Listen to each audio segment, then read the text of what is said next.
যদি পার্লামেন্টে আল্লাহর রহমতে যাইতে পারি, আমি দেখবো রাজাকাররা কিভাবে দেশের রাজনীতি করে। আমি যদি পার্লামেন্টে আল্লাহর রহমতে যাইতে পারি, বিএনপি যদি ক্ষমতায় যায়, আমার নেতা তারেক রহমানকে যদি আল্লাহ প্রধানমন্ত্রী করেন, দেশনেত্রী যদি মাথার উপরে থাকে, আমি দেখব কত ধানে কত চাল।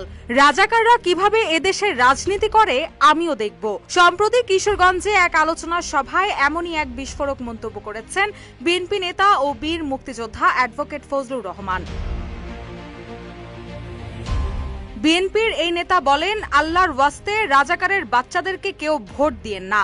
সেই রাজাকারের দলের নাম হলো জামাত। সেই রাজাকার আলবদর আলশামস 54 বছর পরে এসে বলবে, না দেশে কোনো যুদ্ধ হয় নাই, যারা যুদ্ধ করছে তারা আল্লাহর কাছে মাফ চাও। এই রাজাকারের বাচ্চারা তোদের 14 পুরুষ 100 বছর পর্যন্ত মাফ চাইলেও তোদেরকে আমরা ক্ষমা করব না। আরে হারামজাদারা রাজাকারের বাচ্চারা,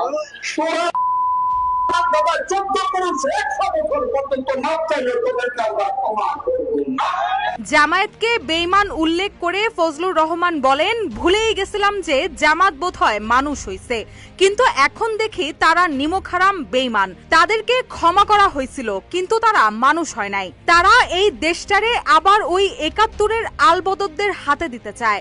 এটা কি আপনারা সমর্থন করেন? জনগণের উদ্দেশ্যে এমন প্রশ্ন ছুড়ে দেন তিনি। জামায়াত ইসলামকে ভোট না দেওয়ার বিষয়ে অনুরোধ জানিয়ে ফজলুর রহমান বলেন, আমাকে সমর্থন না করেন, আমাকে পছন্দ না হলে ভোট দিয়েন না, কিন্তু আমি হাত জোর করে বলি রাজাকারের বাচ্চাদেরকে ভোট দিয়েন না। আল্লাহর দোহাই লাগে, এ দেশ আর থাকবে না, মানুষ থাকবে না, বিজ্ঞান শিক্ষা বিবেক কিছুই থাকবে না, মনুষ্যত্ব থাকবে না, নারীর স্বাধীনতা ও নারীর শিক্ষা থাকবে না। জামায়াতে ইসলাম মানে ইসলাম না, রাজাকার কোনো ইসলাম না। জামায়াতে ইসলাম হলো জামার মধ্যে ইসলাম।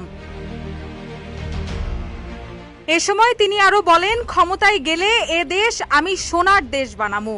এটা কথার কথা কইতাছি না, সত্যি সোনার দেশ বানামু। ধনপুর রাজু থেকে দেওঘর বাঙালপাড়া ও বাগাইয়া পর্যন্ত এই এলাকাটা হবে সোনার এলাকা। সাবেক রাষ্ট্রপতির প্রসঙ্গ টেনে তিনি বলেন, হামিদ সাহেব রাষ্ট্রপতি হইছেন, রাস্তাঘাট করছেন, অনেক কিছু করছেন, গণতন্ত্র ধ্বংস করছেন, মানুষকে ধ্বংস করছেন, অত্যাচার করছেন, সম্পদ করছেন। কিন্তু আমি ফজলুর রহমান আপনাদেরকে কথা দিচ্ছি, আমি যদি কোনো ব্যক্তিগত সম্পদ করি আর আপনারা যদি টের পান, আপনারা আমার মাথার মধ্যে জুতা পেটা করবেন। নিজেকে নিয়ে এইভাবেই চ্যালেঞ্জ ছুড়ে দেন তিনি। রুশা সুর, নিউজ ডেস্ক, ইত্তেফাক।